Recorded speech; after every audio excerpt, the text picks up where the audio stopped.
Jadi pada saat engkau bergaul dengan Holy Spirit, sinimu itu banyak yang diubah, hatimu begitu soft love, penuh embrace Holy Spirit, dan terlebih lagi sini semuanya itu tuh diubah pribadi Holy Spirit. Dan tanpa kita mau benar, kita ada dalam kekudusan, kita adalah pribadi Yesus Kristus itu sendiri gitu.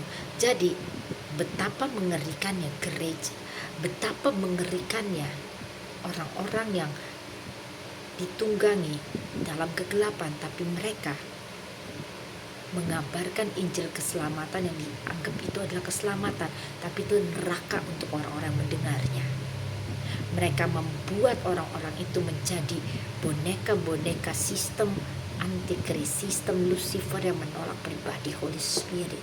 Mereka tidak bisa percaya karena yang mereka andalkan adalah ini dan kekuatan usaha manusia. Mereka tidak pernah mengerti apa itu flow, apa itu dipelihara, apa itu mengalir.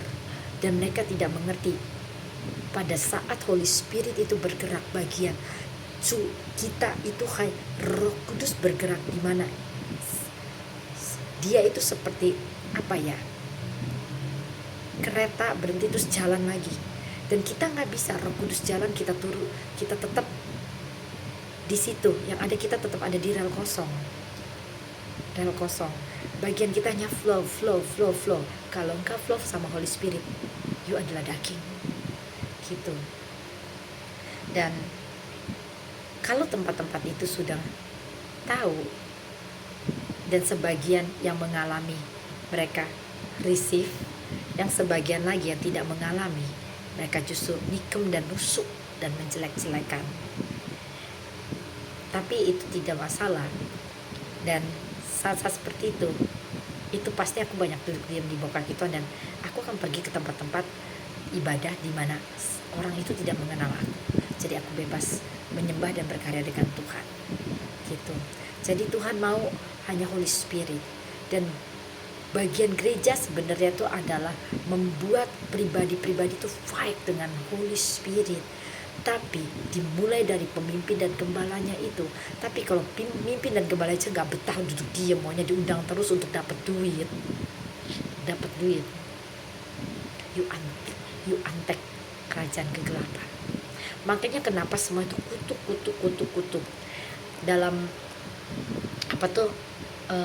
pesan Tuhan dalam Apostle Sleman. Waktu mereka kehilangan panggilan Tuhan, itu akan turun jadi profetik. Waktu awalnya mereka bisa flow in Holy Spirit, tapi waktu mereka miss, enggak Tuhan ini rencanaku, itu mulai turun ke profetik, simbol, karena sudah tidak bisa menangkap lagi yang full dalam, karena tidak bisa lagi mengikuti pergerakan Roh Kudus, tidak bisa lagi flow sama Holy Spirit. Jadi profetik adalah orang-orang yang kehilangan Tuhan, yang tidak bisa lagi menangkap flow with Holy Spirit. Nah, kalau dalam posisi itu pun tidak bisa mengikuti, turun lagi ke gereja pelataran. Kalau di situ pun kau berontak, neraka nangkep ya Bu. Jadi let's flow. Dadah.